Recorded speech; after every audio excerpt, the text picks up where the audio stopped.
Mr. Fix-It is here to take on your DIY dilemmas. Text or WhatsApp to 083 3010 103.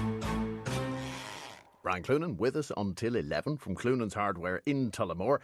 So feel free, if there's a question on the tip of your tongue, now is the time to ask it. And he might answer it, or we might go on some inane tangent as well. That's always you. I never do that. I am too professional. I stick to the point. I don't get distracted, and I don't go off on some tangent. You nearly took my eye out, Pinocchio. Gary is in Kilbeggan, and he says, we have a door between our kitchen and hall that is always stuck on the bottom when you're closing it, but lately it has become much worse. I was chatting with a friend who says it needs to be planed. Now, I don't have a plane, nor can I take a door off. Is there anything else I could do other than calling someone?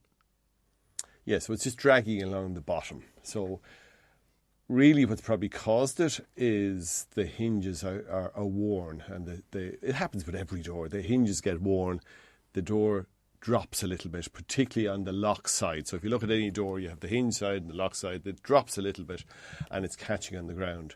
So, if you think the hinges are very badly worn, you could replace them. And it's not as big a job as you think, because you're replacing one at a time. But you're trying to get exactly the same hinge. If you're not, if you don't have a chisel, if you're not terribly handy with using woodworking tools, then if you feel the hinges are very worn, you'd be replacing the hinges. But really, it sounds as though it's still opening and closing, it's just dragging a bit. So what you do is go to your local hardware shop or builders providers and get a metre of rough-ish sandpaper, maybe 60 grade sandpaper. So the roughest you'd really get would be 40. So this would be 60 or 80, but probably 60. And you're looking for the aluminium oxide paper, which will either be green in colour or kind of a dark red in colour. And you just want to buy a metre of that loose. A lot of places just sell it to you loose. And it's one of two things. If you have two people, you get one person either side of the door, put on a pair of gloves because the sandpaper is rough, and just drag it back and forth. So you feed it under the door at the point that's causing the problem, and you go back and forth and back and forth. And if you're there on your own and don't have somebody, if you're there on your own or don't have somebody prepared to give you a hand, then what you do is you open the door a little bit, you put the sandpaper in the ground, you stand at either end of the metre, and you just run it back and forth, back and forth, back and forth. And if that's going to save an argument by doing it yourself, as opposed to, no, you pull, no, don't be pushing, then what you do is just stand there and just drag it back and forth and back and forth, and you'll be moving then. You'll see the sandpaper you'll see the sand coming off eventually. So then just move it to a different point, and you will take it all off without any problem whatsoever. The fact that it's an internal door would mean that, and the fact that it's happening now. So if that was an external door and it was happening in wet weather, you'd say it's a bit of moisture getting into the door. So you'd be saying, after you've done the job, sand or paint the bottom of the door, stop the moisture getting in. But the fact that whoever it was said there was an internal door, then you'd be saying and the fact that it's such dry weather, it's the hinge as opposed to moisture. So I think once you do that, you'll be fine. Aoife is next, and she says, we recently had new tiles put down and they looked lovely for a while. When they're washed, they look absolutely amazing, but as soon as they dry out, they become dusty or milky, almost faded. Is there anything I can do to make them look nice all the time? Yeah, so this is a very common problem with newly laid floor and wall tiles, but particularly floor tiles. I suppose particularly floor tiles, because floor tiles are always, to be non-slip, they're always rough in some way. So there'll be slightly uneven surface, there'll be a coarser surface, they'll have something on them to make them non-slip. Because if they're very highly shiny on the floor and you walk in with wet feet, they will be slippy. So that's why they always have some degree of anti-slip. And anti-slip just means coarser. It means it's a matte finish or, as I say, an uneven finish to make them less slippy. But uneven finish also means it's very hard to get the grout off. So what happens is, after the grout has been put on and the whole thing is washed, there's a film of grout left. And the rule of thumb, the real thing to know if this is the problem is, when it wets, it looks fine. When it dries, it looks cloudy or doesn't look as well as the tiles in the showroom did. So particularly if it's on a floor, it's very easy done. You get a thing. This is the great thing about a lot of the hardware stuff. So you walk in and you ask for a thing called grout film remover, because you have a film of grout that needs to be removed. That's it. And so it's great. You know, you're not looking for some particular weird name stuff. It's grout film remover. HD do it, Lithofin do it, all the tiling product people do one. And you put it in warm water, you put it on, you give it about 10 minutes. It's a very mild acid now. You don't have to be panicked. It's a very mild acid. But it softens it up. And then you get a scrubbing brush and you scrub and you mop it off completely, dry it off completely. I would always say get a few towels from the hot press. It's not going to do any harm. You can wash them afterwards. Maybe just don't get a black towel. Get an off-white towel or whatever. But they will be fine after you've done this, to make sure you're drying it off completely.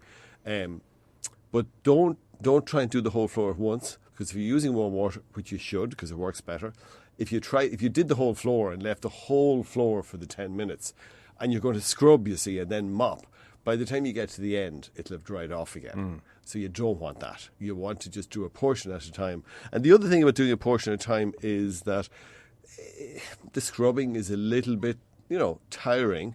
So sometimes you're as well, if you had a very big area to do, if you're doing a full hall, you might just do a third of the hall and dry it off, and then you've set the bar for what needs to be done. You've put the effort in, you've done the scrubbing, you've said this is how it should look, as opposed to trying to do the whole thing, getting tired towards the end and not doing as good a job towards the end. So if you do a third in the morning and a third in the afternoon and a third later on, you will do a better job, because you're giving it socks, you're giving it 100% instead of getting to the end and only giving it 80% because you're sick and tired of it.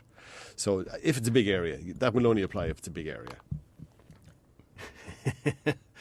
There may be a bit of a job going on in the Faulkner household at the moment. Right, yes, great. And, Mrs. Faulkner is in charge. Oh, obviously. Yes. Sorry. She's clerk of works, she's supervisor, and she's also the tradesperson that does all the work, makes all the decisions, basically does everything within the house. But special shout out to Vinnie Foy for all of the guidance and know-how that he has generously imparted. And I have supervised from a distance. You had nothing to do with it whatsoever. However, we have plenty of questions for Brian that he will attempt to answer, and I will attempt to ask on your behalf. So 083 30 10 103, text and WhatsApp, powered by Lamb Brothers Toyota in Tullamore. Just gone 10:30. Mr. Fixes with Brian Cloonan. Call 0818 300 183 and put our toolman to the test. A SpaceX rocket is headed for the moon, but not by plan. It's going to crash into it. So, what went wrong? Was Cloonan at the controls? We'll find out in an hour. Cloonan is here, though, for DIY. And our next question comes from Chloe. By the way, I did say a minute ago that if you go to your local wherever to get your abrasives, your strip, your metre of, or your yard, depending on your vintage of sandpaper, probably 40 is the roughest you'll get. Mm-hmm. So Gay Keeley from P. Mitchell & Co. has been on to say they do 36 grade, which is a fraction coarser. So I just replied, potato. But they do have an incredible selection. They do have an incredible selection of abrasives. So they do have that little bit coarse. You know the way your humour would be a little bit coarser than mine. So Gay Keeley's sandpaper would be a little bit coarser than mine. Uh-huh. Anyway, Chloe is in Athlone and she says, help! We have a stinky sink in the bathroom. It's just off the spare bedroom upstairs and my auntie reckons it's a blocked drain. However, it can't be because nobody has used the bathroom in a long, long time. Therefore, it can't be blocked. I think it was maybe Christmas the last time somebody used it. So, do I need a plumber or should I pour something down? Yeah, just put some water down. Or just regular water. Yeah. So look, this is a really regular problem at the moment. It happens at two times. It happens in the winter when you have the heat on full blast, and it happens in the summer when we get the really hot weather. So every wash hand basin, kitchen sink, shower, everything in the house has what's known as a trap. So we've heard of the S trap and the P trap and the S bend, and they're all in under every, as I say, sink, wash hand basin, everything like that. And the reason is they trap water. And the purpose of trapping the water is to stop the smell of sewerage coming from the pipes, because your pipes stink, surprisingly enough. Your sewerage pipes stink. And every waste pipe, well, unless it's brand new, every waste pipe has a deposit the whole way along the bottom. So, you shave and the hair is deposit the whole way along the bottom. It doesn't leave the pipe. When you pull the stopper, it doesn't leave the pipe spotless. So that stuff sits there and congeals and rots and ends up smelling. But it doesn't come into the house because the smell can't pass through water. So once there's water in the S-trap or the P-trap, no problem. No smell, no problem. And this will occasionally happen sometimes where if you have somebody who uses a lot of toilet paper, when you flush the toilet, it creates a suction that pulls the water out of the toilet. And then now you've a 4-inch sewer pipe with all the deposits that went around the toilet depositing along the bottom. And the smell will be wicked. Oh, my God. So this is the very same thing. Not quite as bad because it's a little 40mm pipe, but the smell is still coming out. So just keep running water. Now, what I'd also say is a good idea. Just put a bit of bleach in now and again and put something. So you can get a sink stopper. Well, put the sink stopper in. That's it. And if you don't have in the shower, if you don't have a stopper, if you don't have something, you can buy a completely flat stopper that just sits flat on the shower. And the other thing that's good to do every now and again is fill up, and on all of our showers in particular, so if you have a shower tray, every now and again, as you're having a shower, stand in the plug hole. Let the shower tray fill up almost to the top and then remove your foot. And that's to create a flush, because you have a trickle going down. So, and the context we always say is, if you were to put half a roll of toilet paper into a toilet bowl and get a garden hose or get your shower hose and keep standing there with the shower hose. Not very effective. It's never going to flush, ever.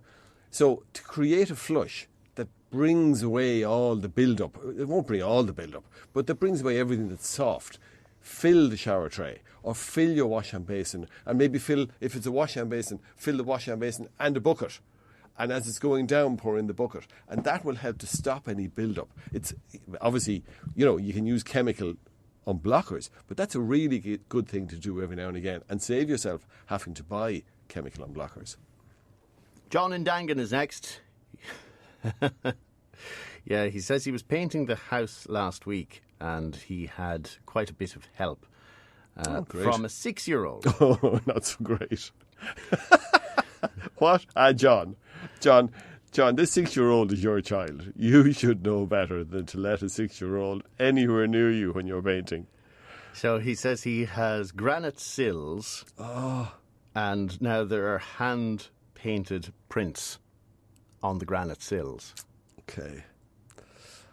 Okay, so good news is it's not the end of the world. Just get either graffiti remover, and that's or a paint remover. But the reason the graffiti remover will work very well is that the good ones are all a thick gel. So you put it on, it stays in place. Because it's on the sill, you just want to be careful about the wash off. So what I mean by that is, he's painted the house obviously, and you don't want, when you wash it off, you don't want it running down under the sill onto the wall below and taking the paint off the wall below. But the beauty of the gel being a thick, it's not quite as thick as Vaseline, but it's not too far off it. And then the beauty of that is you put it in the windowsill, the granite sill. It won't do any harm to the granite sill. Put it on, leave it for 20 minutes. Probably wouldn't do it, well, not the hot weather is, well, for the moment anyway, but you wouldn't do it in the really hot weather. Put it on for about 20 minutes, half an hour.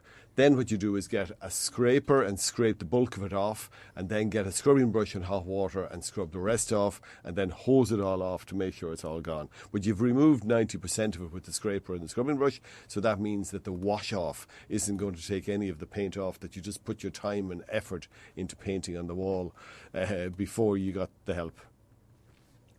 Next I was away at the weekend, and when I came back on Monday, flies had invaded. I killed around 15 large ones that night. The next morning, I killed another 4. I don't normally get them, as I live in a housing estate. So what's causing them to come in? Do I have a nest of some sort? They are hiding out in the houseplants in the window. Okay, so they're not blue bottles. The worry always with something like that is that when he says large flies, so blue bottles are very large, and we know them. They're that bluey green colour, and they're quite noisy. But the worry with a blue bottle is it would indicate there's something dead, a dead mouse, a dead bird, a dead something that's, rotting somewhere. So it doesn't sound like it's that. So yes, there can be a nest of them somewhere. There could be, they could be anywhere really. The fact that they're hiding out around the flies, I would say one or two things. Either the window stickers, so they come like butterflies or they come like flowers, they're a transfer, and if a fly crawls over it, they die. And because these are brightly coloured stickers, you put them in the glass, a lot of flies are attracted to the light on the glass. Now they're attracted to the light coming through the sticker because it's a bright colour. When they crawl over it, they die. So you just hoover up your dead flies on the windowsill or on the ground below. And then the other things that work quite well are they look horrible, but the sticky fly papers, but you can also get a sticky fly tower. So it's exactly the same as the sticky fly paper, which works really well, but looks horrible. And the problem is you have to hang them up, so sometimes you have to put a thumbtack in your ceiling or whatever. The sticky towers are yellow.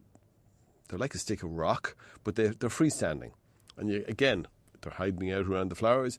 Put them there, and they will be attracted to the bright colour, and they will just simply stick to it. And when it becomes completely covered in, 500 dead flies, then you can pick it up and throw it out. That's probably the easiest way. Now, if you feel there's a nest somewhere, you could get a little bug bomb. So the bug bomb is a little organic insecticide thing that you light with a match. A bomb kind of scares people. Mm-hmm.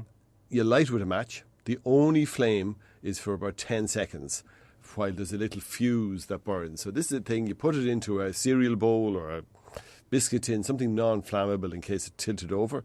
You put it in the room, and every insect in there, so people use them for bed bugs, for fleas, for woodworm, for spiders, for flies of any sort, every insect is dead. Now, it does kill every insect in the room. It doesn't mean that if they're coming in from outside that your problem is gone. So that's the only reason it might not work for you. Because if they're simply coming from outside every day, well then the new ones have not been killed. But if the nest is in the house, in the area, yes, they'll all be gone. Brian Cloonan is with us until 11 o'clock this morning, so feel free. Got a question? 083 30 10 103, text or WhatsApp. Also, you can pick up that phone, tease it out with him in person on 0818 300 103. It's coming up on 13 minutes to 10. Mr. Fix-It is here to take on your DIY dilemmas. Text or WhatsApp to 083 30 10 103. Wonderful tribute from Pat Tehan, the former chairperson of Leinster and Offaly GAA, speaking of the late Liam O'Neill, saying he gave a lifetime of dedicated service to the GAA, during which time he made a massive contribution. And despite the great rivalry between Laois and Offaly, he was a very good friend to Offaly, always at hand to give support and advice. During his presidency, he committed €1 million to the development of hurling in Laois, Offaly, Westmeath, Carlow and Antrim, and he was particularly interested in the development of games at underage level and support for smaller clubs, being instrumental in drawing up the guidelines for the formation of independent teams. He wasn't afraid to make the difficult decisions, as was evident from the Sky deal. And on a personal note, he was a good friend who was always available at the end of the phone for advice or indeed just to chat, and he will be greatly missed.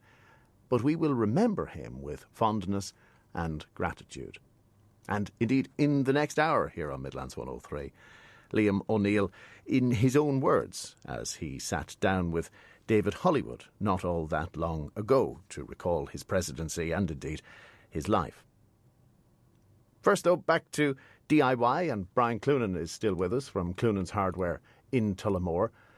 And a listener painted window frames, and this was when they were just 5 years of age. Their parents had them practice on their granny's garden fence the week before. I made a decent job of it, if I may say so myself, and I know many an adult who would have maxed out at the level that I reached back then. Yeah, you're talking to one. When my father, when you get to be a teenager and you decide that you want to paint your bedroom, and of course you always, you want to paint it black or something. I did like want that. to paint mine black. Everybody wants to. We Every settled on teenager. navy. Yeah. Well, my father used to say, "Yep, no problem. We'll organise that." But before you do that, now you have to paint with an outside toilet. It would have been back in the day the only toilet in the house, and until the house was done up. But you'd paint the outside toilet, which was a horrible little place, as you can imagine. But once you painted the outside toilet and stuck at it and did it, well, then you could paint your bedroom. But of course, sometimes the teenagers would lose interest halfway through or do such a bad job that he'd say, no, that's too messy. You paint on the skirting board there. You can't. If you do it neatly and tidily, you can paint your bedroom. So it's a note to parents. It's a good thing to do. Pick the least important room in the house and let them do one wall in the house, in the bedroom. And if they do, pick a feature colour, one wall, and if that works, well and good. Paddy was a wise man. He was. Very, very, yeah. A listener in Clara just put down concrete paths and put weather shield black masonry on the path. Is there any other sealer that we could put over it now to prevent wear from walking on it? Yeah, I'd have to say I'd be very slow to paint concrete paths. You could put path and patio. It's all well and good saying it now. No, They've I done know, it. but for someone else that listens and said that's a great idea, the fact that the paint is there now, I think the only thing you could put over would be path and patio sealer, which is a clear sealer designed exactly for that, path and patios. Every brand of paint company, and they all you'll get a selection to choose from. Seeken, Everbuild, and I can't think of all the brands. It's a clear sealer and really easy to use. We normally say use a brush, but in this case you'd get away with using a roller. So if it was on raw concrete, you'd be using a brush for the first coat to work it in. Always give it 2 coats. The second coat has to go on while the first coat's still wet, which is very unusual. It's the exact opposite of 99% of paints. And you always go in opposite direction. So it's up, down for the first coat and over and back, because the concrete path will be uneven. And if you go the same direction both times, there could be little spots that, because of the camber, the fall of the way the path is, you could miss the same spot twice. Whereas if you go over and back, up, down, and then right to left, for the second coat, you get a much more even finish coat on it. And it won't cost a fortune. I have to show you a picture from Kieran, who is wondering what is going on with this carpet. Can you describe, please? I think we've dealt with this enough down through the years. Don't tell me it's carpet beetle. There you go. He does listen every now and again. Unfortunately, that is carpet beetle. So we've carpet with a lot of holes, and it looks like somebody or something has been gnawing on it. Yeah, so it looks like it. Sometimes people think, they wonder, is it a mouse? But it's not. It's carpet beetle. It's always at the edges. It's a wool carpet. It'll never be on a synthetic carpet. If it's a cheap and nasty nylon or synthetic or whatever, they have no interest in it whatsoever. It's only at the edges, so you're checking all around the walls, the skirting board, the whole way around. Or if you have a piece of furniture that has a long contact area with the ground, so like a sideboard. So instead of having 4 legs, you have a long board, like a built-in unit, if you like, that goes right to the ground. They always go to the edges. So what you would do in this case is give a really good hoovering. Maybe if it's a half-full Hoover bag, empty out the bag, put in, or empty the Hoover, whatever way you do it. Clean the filters on the Hoover. You want maximum suction, and you're hoovering really, really well. And then you're taking out that bag and put it straight in the bin. Ideally, put it into a bin bag and tie the top. You don't want them escaping from it. And then what you do is either get some carpet beetle spray, which is a clear spray, and you can just drench all around the edges. Or you could get some wasp and insect crawling powder and puff that the whole way around. Rub it in with a glove with your hand on. Rub it in with your glove with your hand wearing a glove, and just leave it for a few days or a week or so. So if it's a room in the house that you're using all the time, and if it is, as that is, a dark carpet, you will see the powder. So if that's a big issue for you, go with the spray. But either will work really well. If the carpet's very, very bad, obviously you will have to replace it. We've time for a handful more. So, next listener says, my husband laid porcelain tiles on the patio outside, but the wax he used when grouting the tiles has left a white mark on some of them. I've tried methylated spirits to remove it without success. Can I use that grout stain remover that you had mentioned? Yeah, so the grout film remover will do that. It is safe to use on porcelain, and as I say, that I know of both HG and Lithvin, who are specialist tiling products, you'll get that in. So you'll get that in hardware shops and tile shops and so on, and it will work and it won't do any harm. Observe. Husband put down tiles. Husband made mistake. Wife has to sort it out. Yes. Does that sound very familiar to you? No. A listener in Offaly wants to ask Brian, why would paint come off tiles when they were painted white? I notice now some is coming off the side and it's going back to its original beige colour.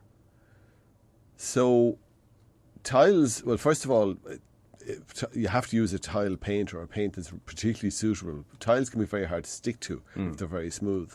And the other thing then is, if it was in a bathroom or in a kitchen, every surface in your bathroom, every surface in your kitchen gets coated with a film of, in the case of the bathroom, every time someone has a shower, it's all in the air. It's all rising up in the steam. You know, we always reference the shampoo, the conditioner. Lovely then to think the body fat, everything rises up and Speak then deposits, yes. And then in the kitchen, it's always the cooking fat in the cooking. So no paint will stick to a greasy surface. So even I would reference the likes of the Super Deck or the Universal paint that'll stick to everything. You still have to prep. If you're painting something in the kitchen, you still have to wipe it down with methylated spirits or surgical spirits to make sure you get a really clean surface. So, presuming you used a correct paint, then I would sand it all off where it's bad, wash it down with the mets, and then repaint it again and hope for the best. Brian, time up. Thank you very much for being with us. Thanks, Will. Next Wednesday, 10:20, he'll be here, or you can find him at Cloonan's Hardware in Tullamore. David Hollywood is next, and the late president of the GAA, Liam O'Neill. We continue our tributes. Also, how a rocket is going to crash into the moon, as not everything has gone according to plan.